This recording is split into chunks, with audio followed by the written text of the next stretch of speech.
My wife is forcing me to sleep with her best friend and get her pregnant, but I found out the secret they've been hiding instead. My wife Haley and I had been married for 6 years and everything was pretty good. We both had decent jobs, bought a small house in the suburbs, and were talking about maybe having kids in a year or two once we saved more money. Her best friend Jade had been around since before we got married. She was always at our house, came on vacations with us, basically like a third person in our marriage, but I didn't mind because Haley was happy.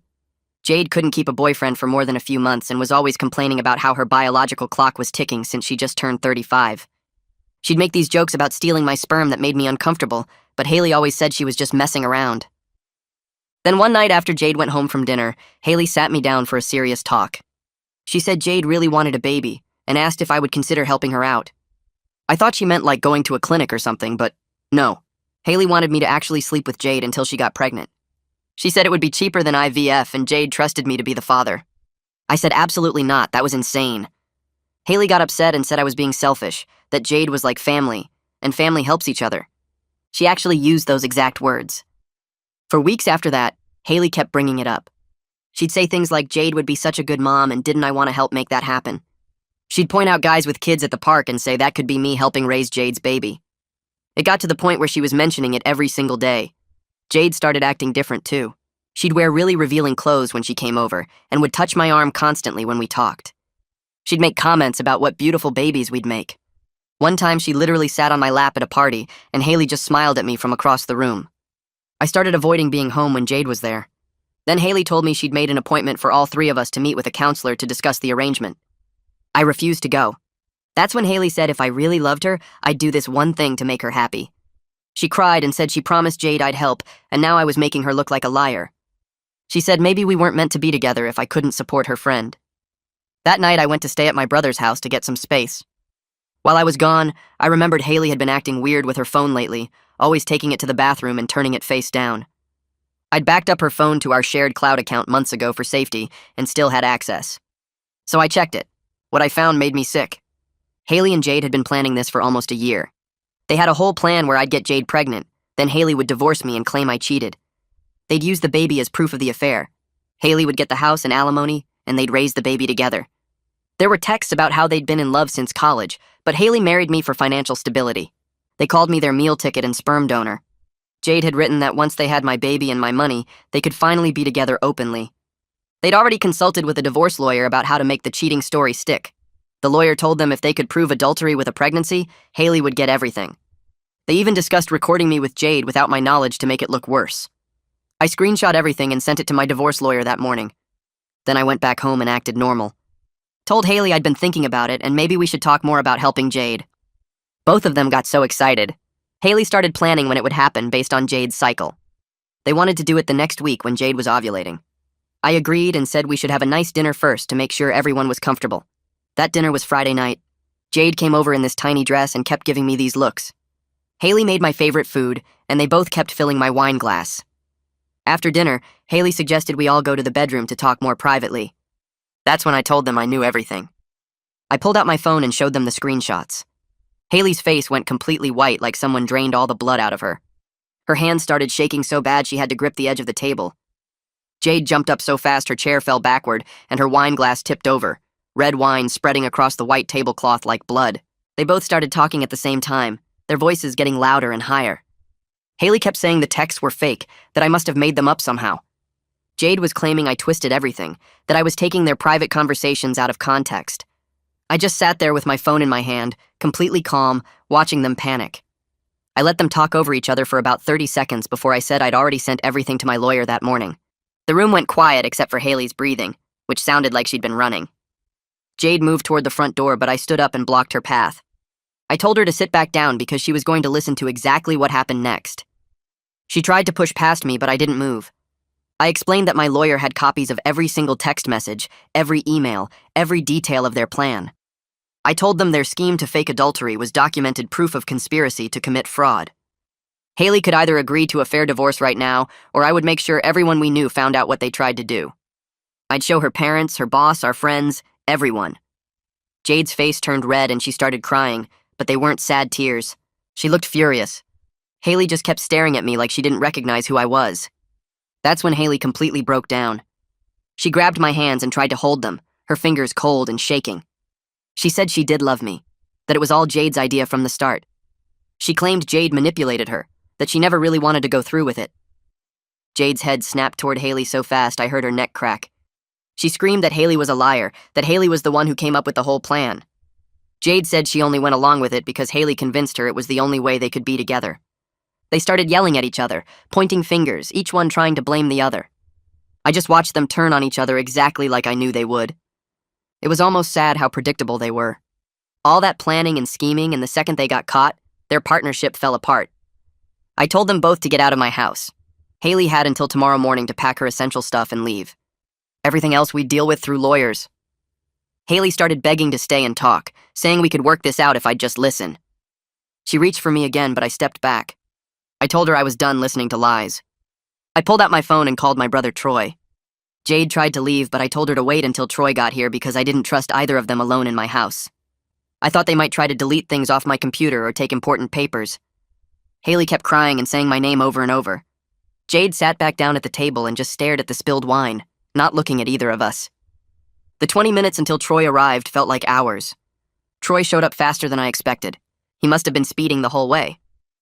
I opened the door and he took one look at my face, then at Haley crying on the couch and Jade sitting at the table, and he knew something big had happened. I handed him my phone with the screenshots pulled up. His face changed as he read through them. His jaw got tight and his eyes went hard. When he looked up at Haley, I'd never seen him look at anyone like that before. He told her to get whatever she needed for tonight and get out. His voice was scary calm. Haley tried to explain, but Troy cut her off. He said he didn't want to hear it. She grabbed her purse and her coat, still crying, and left without another word. Jade followed her out. Neither of them looked back. Troy locked the door behind them and turned to me. He said we were changing the locks tonight, and I was staying at his place until the divorce was final. He said Haley didn't deserve another second of my time or energy. We went to the hardware store right then, at almost 10 at night. Troy knew which locks to get and how to install them. We got back to the house and he changed both the front and back door locks while I packed a bag. It took him less than an hour. He worked fast and didn't talk much, but I could tell he was angry on my behalf. When we finished, we loaded my stuff into his truck. I took one last look at the house before we left. It didn't feel like home anymore. It felt like a place where I'd been played for a fool for 6 years. Troy's apartment was across town, smaller than my house, but clean and quiet. He set me up in his guest room and told me to get some sleep if I could. I didn't think I would, but I was so exhausted from the adrenaline crash that I passed out almost immediately. The next morning, I woke up to banging on Troy's door. It was barely 8 in the morning. Troy answered it, and I heard Haley's voice, then another woman's voice I recognized as her mother, Olive. I got dressed quick and came out of the guest room. Olive was standing in Troy's living room, looking around like she owned the place. She started yelling at me the second she saw me.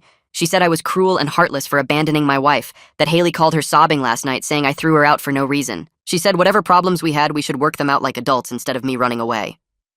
I didn't say anything. I just pulled out my phone and handed it to her. I told her to read the messages between her daughter and Jade. Olive's face changed as she scrolled through the screenshots. Her mouth opened a little and her hand came up to cover it. She read for what felt like forever, her eyes getting wider. When she finally looked up, she wasn't yelling anymore. She turned to Haley, who was standing behind her looking at the floor. Olive asked if this was real. Haley started to say something, but Olive cut her off. She asked if Haley really planned to trick me into getting Jade pregnant so she could divorce me and take everything. Her voice cracked on the last word. Haley tried to explain, but nothing she said made sense. Olive just kept shaking her head. She asked Haley if this was really who she was, if she raised someone who could do something like this. Haley started crying again. Olive handed my phone back to me and told Haley they were leaving.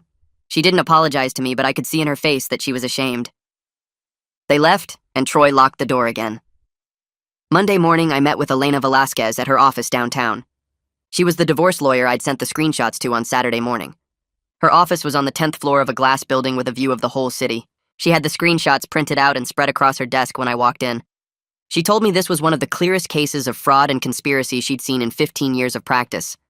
Most divorce cases were messy and emotional with lots of he said, she said, but this one had everything documented in their own words. She explained that Haley's plan to fake adultery actually worked against her now. We had proof she was trying to manipulate the legal system, which meant I was in a much stronger position than most husbands going through divorce. Judges didn't like people who tried to game the system. Elena said we could push for me to keep the house and most of the assets since Haley had been planning to commit fraud. She asked if I wanted to go after Jade too for conspiracy, but I said I just wanted to be done with both of them. 3 days later, Elena got a call from Haley's new lawyer. Elena put it on speaker so I could hear. The lawyer tried to claim the texts were just venting between friends, that they didn't mean anything real. People say things when they're upset that they don't really mean. Elena didn't even pause before responding. She pointed out that Haley and Jade had consulted with a divorce attorney about the specific strategy, which proved intent and planning, not just venting. That consultation was documented. There were emails setting up the appointment. The lawyer on the other end got quiet. Then he said he'd talk to his client and call back. Elena smiled at me after she hung up. She said Haley's lawyer just realized how bad this looked and was probably telling Haley right now that fighting this was a terrible idea. I started telling close friends what happened because I knew Haley would make up her own version of events. I called my best friend Cameron first. We'd known each other since college. I met him at a coffee shop near his work and showed him the screenshots. His face went through about 5 different expressions as he read. When he finished, he said he was horrified but not totally surprised. He admitted he always thought Jade was weirdly possessive of Haley. He said their friendship seemed intense in an uncomfortable way, like Jade was always touching Haley or sitting too close or making comments that seemed more than friendly. But he never imagined they were actually together and planning something like this. He asked if I needed anything, and I said I just needed people to know the truth before Haley started lying about what happened. 2 weeks after the Friday night confrontation, I was going through our bank statements with the financial advisor. I wanted to understand exactly what money we had and how to split things fairly. That's when I found something that made me feel sick all over again. Haley had been secretly sending money to Jade for months, not just small amounts either. She'd been paying Jade's rent, which was $1,200 a month. She'd been making Jade's car payment, another $300. There were Venmo transfers for groceries and gas and other stuff. I added it up and it came to almost $2,000 a month for the past 8 months. $16,000 of our money I thought we were saving for our future and maybe kids someday, had been going to support Jade. Haley had been using my income to take care of her girlfriend while lying to my face about our finances and our future. I sent the bank statements to Elena immediately. She called me back within an hour and said this was even better evidence of fraud than the texts. Haley had been stealing marital funds to support her affair partner while planning to leave me. This was exactly the kind of thing judges hated. Elena filed for divorce the following Monday morning. She called me from her office to confirm she'd submitted everything to the court and that Haley's lawyer would receive the papers by end of day. The petition cited fraud and emotional abuse as grounds for divorce, which felt accurate given everything that happened. But what made me sit up in my chair was when Elena explained she'd also included a financial claim. She wanted Haley to pay back every dollar she'd secretly given to Jade over those 8 months. $16,000 of marital funds used without my knowledge or consent. Haley's lawyer called Elena 3 days later trying to negotiate. He claimed the money transfers were just normal friend-helping-friend situations, nothing unusual or wrong about it. Elena shut that down immediately by reading him specific text messages where Haley and Jade discussed using his money to build their future together. The text made it crystal clear this wasn't innocent friendship support. This was funding their planned life after they destroyed mine. The lawyer got quiet after that and said he'd talk to his client about settlement options. I was at Troy's apartment the following Tuesday around 7 in the evening. Troy had gone to pick up dinner from the Thai place we both liked, leaving me alone in his living room watching some cooking show I wasn't really paying attention to. That's when someone knocked on the door. I looked through the peephole and my stomach dropped. Jade stood in the hallway wearing jeans and a sweater, looking smaller and more nervous than I'd ever seen her. I almost didn't answer, but then I remembered my phone was in my pocket. I pulled it out, opened the voice recorder app and hit record before I opened the door. She started talking immediately, words spilling out fast like she'd practiced this speech. She said she was sorry, that she never meant for things to go this far, that it was all getting out of hand. She claimed if I dropped the financial claims against Haley, she would testify in court that the whole plan was her idea. She'd take full responsibility and say she manipulated Haley into going along with it. I just stood there in the doorway listening to her try to save Haley by throwing herself under the bus. When she finally stopped talking and looked at me with these hopeful eyes, I held up my phone so she could see the recording app running. Her face went completely white. I told her that her showing up here trying to manipulate me again was just more proof of who she really was. That I had evidence of her trying to interfere with legal proceedings now, that she needed to leave and never contact me again. She opened her mouth like she wanted to argue, but nothing came out. She turned and walked down the hallway without another word. I closed the door, stopped the recording, and immediately sent the file to Elena with a text explaining what just happened. Elena responded within 5 minutes saying this was perfect evidence of witness tampering and that Jade was an idiot. My phone rang 2 days later while I was at work. The caller ID showed Olive's number and I almost didn't answer. But something made me pick up. Olive's voice sounded different from it had at my house when she was yelling at me. Quieter. Older somehow. She said she needed to apologize for how she reacted when I showed her the screenshots. She'd been thinking about it constantly since that day and realized she'd chosen to believe her daughter without really looking at the evidence. She told me Haley had been calling her every day since the confrontation, crying and claiming I was abusive and controlling, that I'd manipulated the text messages somehow and was trying to destroy her reputation. But Olive said she went back and read through all the screenshots I'd sent her again. Really read them this time instead of just skimming, and she couldn't deny what was right there in her daughter's own words. She said she felt like she didn't know Haley anymore. That the woman who wrote those texts about using me as a meal ticket wasn't the daughter she thought she'd raised. She cried a little on the phone and said she was devastated, but she believed me and she was sorry. I didn't really know what to say to that, so I just thanked her for calling. She told me she'd be willing to testify on my behalf if it came to that, which shocked me. After we hung up, I sat in my car in the parking lot for 20 minutes, just processing the fact that Haley's own mother was on my side. A month into living at Troy's place, I had the worst night since everything exploded. It was a Saturday around 2 in the morning and I couldn't sleep. I kept thinking about all the moments from my marriage that I thought were real. Our wedding day when Haley cried during her vows, and I believed she meant every word. The vacation we took to the beach where she held my hand and talked about growing old together. Every single time she said she loved me while secretly planning to destroy my life. I got up and went to the living room where I'd stored some boxes of my stuff from the house. I found the one with our photo albums and started going through them. Pictures of us smiling at restaurants, at friends' weddings, on hiking trips. In every photo we looked happy and in love. But now I knew it was all fake on her side. She was just playing a role while I actually loved her. Troy must have heard me moving around because he came out of his bedroom in sweatpants and a t-shirt. He didn't ask what I was doing or tell me I should try to sleep. He just sat down next to me on the couch and looked at the photos with me. We sat there in silence for probably an hour while I went through album after album. He handed me tissues when I needed them and kept his hand on my shoulder. Around 3:30, I finally closed the last album, and Troy asked if I wanted to watch something stupid on TV. We ended up watching old episodes of some sitcom until the sun came up.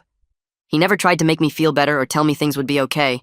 He just stayed there while I grieved for the life I thought I had. Cameron called me the next week sounding weird and uncertain. He said he'd run into Jade at a coffee shop downtown that morning. She'd been sitting at a table with another woman, and they were holding hands across the table. Not in a friend way, in a couple way. The woman had her arm around Jade's waist when they got up to leave and kissed her cheek in a way that made it obvious they were together. Cameron said he watched them for a minute, surprised, then went outside and called a mutual friend who knew Jade through work. That friend told him Jade had been dating this woman named Ronan for almost 2 years. 2 years. Which meant Jade was already in a whole relationship when she and Haley came up with their plan to get me to sleep with her and have a baby. I felt sick when Cameron told me this. Everything I thought I understood about their scheme suddenly had another layer I hadn't seen. They weren't even actually a couple in the way I'd imagined. Jade had her own girlfriend the entire time. The discovery that Jade had been dating Ronan for 2 years made everything so much worse. I'd been thinking of Haley and Jade as two people in love who wanted to be together but needed my money to make it work. That was bad enough. But knowing Jade had a whole separate girlfriend meant their plan was even more calculated and cold than I'd realized. They weren't even really together. They were just using each other to use me. Haley wanted Jade's baby as proof of my affair, so she could take everything in the divorce. Jade wanted my DNA and probably some of that $16,000 Haley had been giving her, and Ronan was just sitting there in the background the whole time while her girlfriend plotted to get pregnant with my child. The layers of lies made my head hurt. I started wondering if I'd ever known either of them at all. If anything about the last 6 years had been real. Every memory felt contaminated now by knowing how many people were lying to me at once. The mediation happened on a Thursday morning in a conference room downtown. Elena sat on my left, Haley and her lawyer sat across the table, and the mediator sat at the head trying to look neutral and professional. We'd been there for about an hour going over asset division when Haley suddenly started crying. Real tears running down her face, her voice shaking as she looked right at me. She said she knew she'd made mistakes, but she still loved me. That she wanted to work on our marriage if I'd give her a chance. That we could go to counseling and fix this. The mediator looked uncomfortable, but asked if she was serious about reconciliation.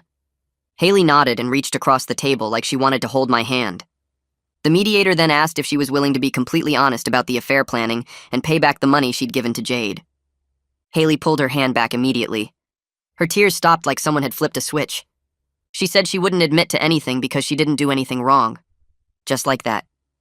No more crying, no more talk about loving me or fixing things.